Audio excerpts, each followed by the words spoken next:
है दोस्तों, मैं हूँ शेख शब्बीर अहमद। मैं आपको 7,500 बॉन्ड का एक ही ओपन फिगर मालूम करने की रूटीन का तरीका बताने लगा हूँ।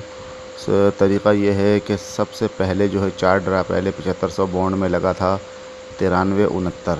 तो 9369 का जो 9 है उसको छोड़ दिया, यानी 36 ले लिया। क्लोज और सेंटर को ज़रब किया 40 से, जवाब आया 1440। तो आखिरी फिगर ज़ीरो ले लिया, वो अगले ड्रा पे 02 आ गया। तो ज़ीरो छोड़ के 2 7 यानी 27 ज़रब 40 किया तो 1080 आया। तो उसमें से दूसरा फिगर 8 ले लिया, लग गया नीचे।